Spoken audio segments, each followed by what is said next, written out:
Oi, pessoal, boa tarde.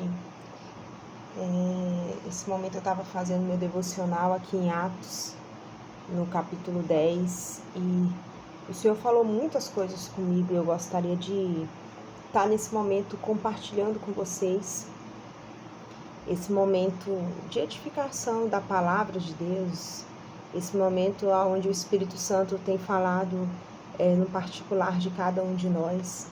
Então, se você puder, aí abra sua Bíblia em Atos, no capítulo 10. Vamos ler aqui juntos, no capítulo 10. Vamos ler no versículo 2. Pode ser no versículo, a partir do versículo 1. Diz assim a palavra do Senhor: morava em Cesareia um homem de nome Cornélio, centurião da corte, chamada Italiana, piedoso e temente a Deus com toda a sua casa, e que fazia muitas esmolas ao povo, e de contínuo orava a Deus. Esse homem observou claramente durante uma visão, cerca da hora 9ª do dia, um anjo de Deus que se aproximou dele e lhe disse: Cornélio. Este, fixando nele os olhos e possuído de temor, perguntou: que é, Senhor? E o anjo lhe disse: as tuas orações e as tuas esmolas subiram para a memória adiante de Deus. Agora envia mensageiros a Jope e manda chamar Simão, que tem por sobrenome Pedro, e ele está hospedado com Simão, curtidor, cuja residência está situada à beira-mar. Logo que se retirou o anjo que lhe falava, chamou 2 dos seus domésticos e um soldado piedoso dos que estavam ao seu serviço, e, havendo-lhes contado tudo, enviou-os a Jope.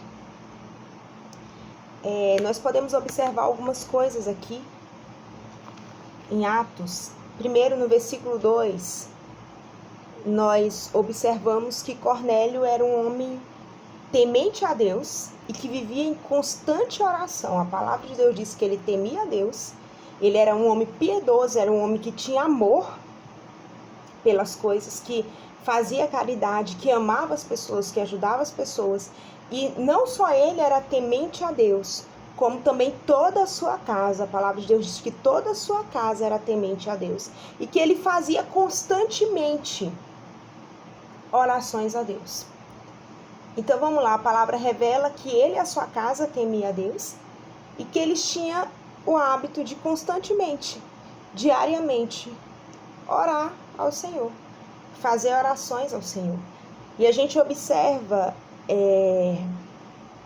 no versículo 4, quando aparece o anjo do Senhor, o anjo fala assim, que as suas orações e as suas esmolas, as suas ajudas, a ajuda que você deu, isso subiu à memória diante de Deus. Isso alcançou os pensamentos de Deus. Isso está guardado ali na mente de Deus. E aí o anjo vai dar uma ordem a Cornélio. E aqui a gente já pode observar 2 perguntas para o nosso próprio coração. Por que as orações e tudo que Cornélio fez subiu à memória de Deus? Porque quando o anjo falou isso revela muita coisa. Subiu, ou seja, o Senhor viu. Nada passa despercebido diante dos olhos de Deus. O Senhor não esquece de nada que nós fazemos. Então, automaticamente, Cornélio poderia pensar assim, olha, se subiu, então, anjo, vai vir uma bênção para mim, né? Mas Cornélio ficou atento ao falar do anjo, sem perguntar nada, apenas observando a ordem que o anjo daria. E ele primeiro ouviu que as suas orações e as suas esmolas, a ajuda que Cornélio dava, ou seja, tudo que Cornélio fazia, subiu à memória de Deus. Mas ele não perguntou imediatamente, e aí, o que eu vou receber? Não, ele ficou atento. Isso agradou o coração dele. E ele rapidamente escutou a ordem que o anjo deu. Agora você vai chamar Pedro, que está no lugar tal, fazendo tal coisa, você vai chamar ele. Outra pergunta que nesse momento Cornélio poderia fazer: Mas espera aí, eu vou chamar esse homem para quê? Né? Por que eu vou ter que chamar ele? Porque nós fazemos assim, né? Mas por quê? Primeiro porque é a pessoa que o anjo estava mandando Cornélio enviar seus domésticos a chamar, era uma pessoa que era de outra raça. E naquela época existia muito preconceito de raças. Um é circunciso, outro não é. Então a gente já vê aqui Deus quebrando paradigmas, né? Mais uma vez. Mas o mais lindo de tudo é que Cornélio, ele não questiona. Ele não questiona, já que Deus recebeu o que o Senhor vai dar, e ele não questiona o porquê que ele tem que chamar Pedro. Simplesmente o coração do homem que já é temente a Deus, que já está ali em um hábito de oração, ele já espera que algo venha do Senhor, e sabe que o que vem do Senhor é bom, é perfeito e é agradável. Então o que ele faz? Ele, sem demora, logo, a palavra de Deus diz que logo que o anjo se retirou, no versículo 7, o que Cornélio fez? Já chamou 2 dos seus domésticos e deu a ordem que o anjo tinha dado. Ele não questionou. Ele já foi lá, simplesmente, ele obedeceu. Simplesmente, sem demora, ele foi lá e obedeceu. E aí a gente pode tirar várias lições até aqui, né? Se o Senhor recebeu as orações de Cornélio e tudo que Cornélio fez, o Senhor já poderia entregar ali através daquele anjo o que o Cornélio precisava ouvir. Não poderia. É óbvio. Mas o que a gente observa aqui na palavra de Deus? Que às vezes o Senhor não faz da maneira óbvia. Porque o óbvio às vezes não permite que o Espírito Santo trabalhe. E para que o Espírito Santo às vezes se manifeste e venha trabalhar, inclusive em nós e através de nós, nós precisamos sair do óbvio, nós precisamos sair do real, né? E você pode ver que geralmente o Espírito Santo de Deus, o sobrenatural de Deus não vem do jeito óbvio, nem do jeito que o nosso entendimento já aprendeu até aqui, ou já fixou aquilo que foi ensinado até aqui, mas vem de uma maneira diferente. E a gente observa aqui que tudo que Cornélio estava fazendo era o quê? Dando liberdade para Deus trabalhar do jeito que queria, da maneira como queria. E você precisa guardar isso. Nós precisamos dar sempre liberdade para o Espírito Santo de Deus trabalhar. E às vezes não vai ser feito da nossa maneira, no tempo que a gente quer, do jeito que a gente quer. E sempre que a gente sempre quer da maneira mais fácil. E aí você vê aqui que foi enviado, né? Foram atrás de Pedro. Pedro, como já tinha recebido ali o comando do Senhor, também através de uma visão. A palavra de Deus vai dizer em Atos que ele estava tentando entender a visão quando esses 2 homens chegaram ali. Por um minuto, também em Pedro existia a acusação, existia a divisão de raças, mas também ele foi um homem temente a Deus. Então o que ele fez? Ele parou para entender, e quando chegou as 2 pessoas ali para buscá-lo, ele foi. Ele já sabia o que o Senhor queria liberar, e ele foi. E ele entendeu ali, e ele chegou ali em Cornélio. E a gente pode ver aqui no versículo 35 de Atos. Vamos no versículo 33. Diz assim: portanto, sem demora mandei chamar-te, e fizeste bem em vir. Agora, pois, estamos todos aqui na presença de Deus, prontos para ouvir tudo o que te foi ordenado da parte do Senhor. Então falou Pedro, dizendo: reconheço por verdade que Deus não faz acepção de pessoas. Pelo contrário, em qualquer nação, aquele que o teme e faz o que é justo lhe é aceitável. Esta é a palavra que Deus enviou aos filhos de Israel, anunciando-lhes o evangelho da paz por meio de Jesus Cristo. Este é o Senhor de todos. Interessante que Pedro chegou ali e aquele homem já estava ali com seus parentes, pronto para ouvir o que o Senhor tinha ordenado a Pedro. O que o Senhor tinha ordenado que Pedro falasse. Ele já estava ali esperando. E o que Pedro falou? Você vai ver no decorrer do capítulo que Pedro simplesmente falou das boas novas do Senhor. Pedro, através da visão que ele teve, ele entendeu que o Senhor não faz acepção de pessoas. Ele entendeu que a acepção de pessoas às vezes são paradigmas que está dentro da nossa mente, que Deus não age assim. Deus não pensa assim, né? E Pedro foi e pregou as boas novas. E interessante é que o que você percebe se você for ler até o versículo 44, né? Pedro discorre as boas novas, Pedro fala que Deus enviou o seu filho, que ressuscitou. Pedro vai falando de tudo, e Pedro fala algo, que todo aquele que nele crê recebe remissão de pecados, é perdoado pelos seus pecados. E enquanto Pedro estava falando tudo, a palavra de Deus diz no versículo 44 que caiu o Espírito Santo sobre todos os que ouviam a palavra. O que Deus tinha para Cornélio? Deus recebeu as orações de Cornélio. Deus recebeu tudo que Cornélio ofereceu ao Senhor. Isso ficou na memória de Deus. E Deus enviou Pedro para quê? Qual era a bênção que Pedro tinha para Cornélio?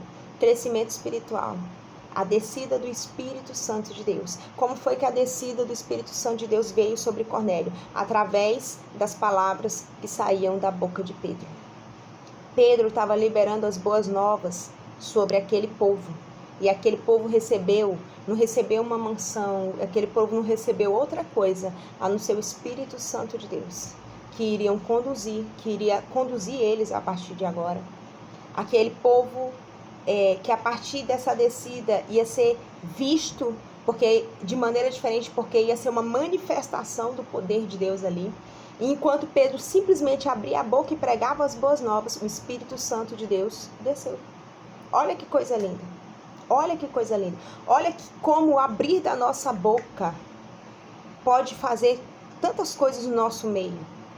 Tantas coisas no interior de pessoas. E o que Deus tinha ali para Cornélio? Crescimento espiritual.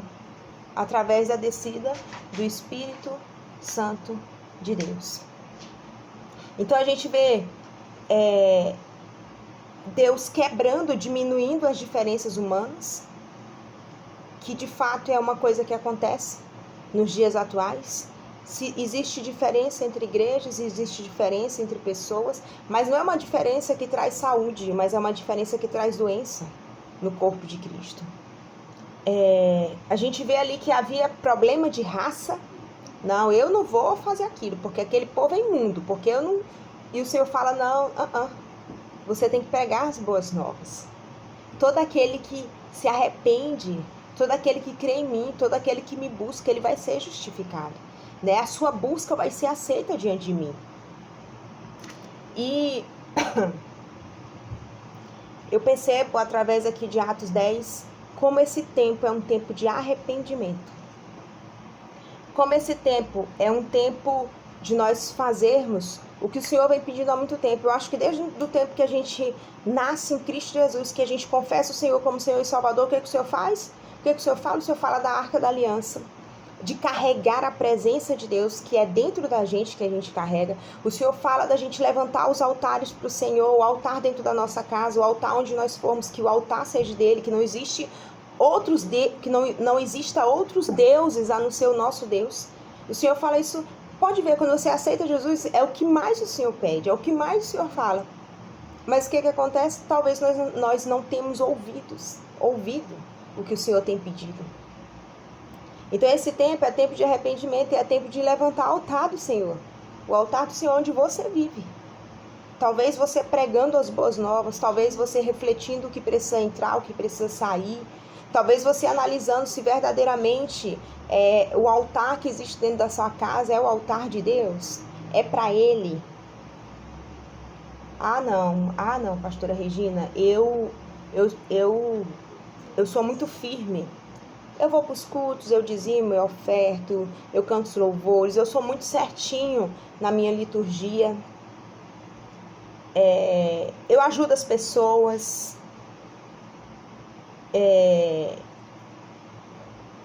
eu ajudo os irmãos, eu vou para a igreja. O fato da gente cumprir os protocolos, o fato de a gente ir para a igreja, isso não revela o nosso coração. Só quem revela o nosso coração é o Senhor. Só quem revela o nosso coração é o Senhor. Só que quem sabe o tipo de altar e o que existe no nosso coração, o desejo do nosso coração é o Senhor. É só o Senhor que sabe. É só Ele que sabe se o que arde no nosso coração e o que nós temos feito, se verdadeiramente tem subido à memória de Deus, como aconteceu com Cornélio. É só o Senhor que sabe.